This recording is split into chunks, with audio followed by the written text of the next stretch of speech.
Ադմինիստրատիվ սահմանների վիզուալիզացիայի հետո մենք կարող ենք դրա վրա օրինակ ակտիվացնել, դիտել, ենթադրենք մեր հաջորդ շերտը, որը ներկայացնում է Հայաստանի տարածքում օրինակ անտառածածկ տարածքներ։ Նույն սկզբունքով, եթե անհրաժեշտ լինի ստեղծել որևէ տարածքի թվային մոդելը, հնարավոր է ակտիվացնել ռելիեֆի իզոգծերը, ապա արդյունքը ներկայացնել աղյուսակի տեսքով։ Աշխարհագրական տեղեկատվական կամ GIS համակարգը հնարավորություն է տալիս հավաքագրել, վերլուծել ու վիզուալիզացնել տվյալները։ Մեկ այլ դեպքում օրինակ ներկայացված է հանքային մարմինը, որի վրա երևում է բացահանքի կտրվածքը։ Այս ամենը յուրացնելու հմտություններ են ձեռք բերել բնապահպանության եւ ընդերքի տեսչական մարմնի տեսուչները Երևանի պետական համալսարանի հետ համագործակցության շրջանակներում։ Աշխարհագրության եւ երկրաբանության ֆակուլտետի մասնագետը ներկայացրել է այն բոլոր մանրամասները, որոնք գործնականում պետք կգան տեսուչներին։ Նման տեխնոլոգիայի էֆեկտիվությունը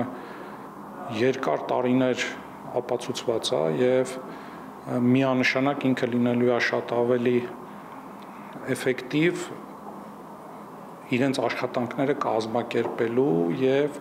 ուրեմն իրանց առօրյա գործը կազմակերպելու տեսակետից։ 4 տարի առաջ 2021 թվականին բնապահպանության եւ ընդերքի տեսչական մարմինն ու Երևանի պետական համալսարանի երկրաբանության եւ աշխարհագրության ֆակուլտետը համագործակցության հուշագիր են ստորագրել, որի շրջանակներում տեսչական մարմնի աշխատակիցները ուսուցում են ստանում ֆակուլտետում, իսկ բուհի ուսանողները պրակտիկա են անցնում տեսչական մարմնում, հետագայում համալրում նրանց շարքերը։ Ֆակուլտետում գործող կայուն զարգացման կենտրոնի միջոցով մենք նմանատիպ ծրագրեր կարողանում ենք կազմակերպել եւ իրագործել։ Կենտրոնի այսպես մասնագետները օժտված են բավականին բարձր մասնագիտական հմտություններով, թե տեսական եւ պրակտիկ։ Նախկինում, եթե դա մենք հնարավորություն ունեինք, օրինակ ասենք պատվիրակել մասնավորին, որ մասնավորը դա պետական մարմնի համար այդ աշխատանքը կատարեր, դա մի քանի, ասենք,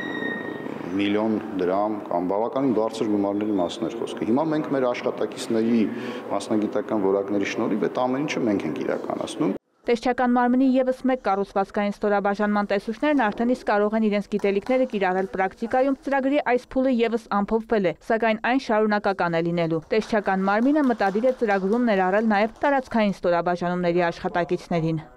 Վարդուհի Արզումանյան, Աշոտ Խաչատրյան, լուրեր։